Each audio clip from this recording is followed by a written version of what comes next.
Here is another Zippo that I have got. It is gold plated.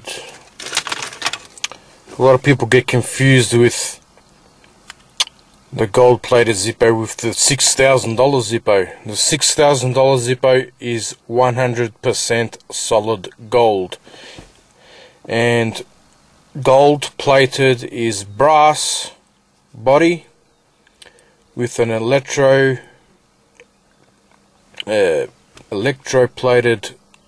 gold, real gold. It is real gold, but it's been electrically applied with electric power, like, well, it's called electroplated. So the electric, it's 18 karat gold, and it's been applied to the body with electricity. So that's electroplating, and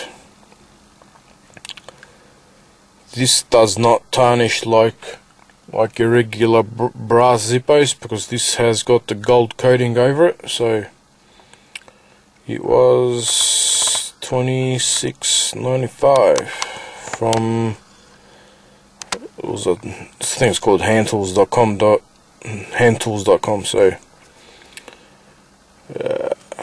it is pretty good. So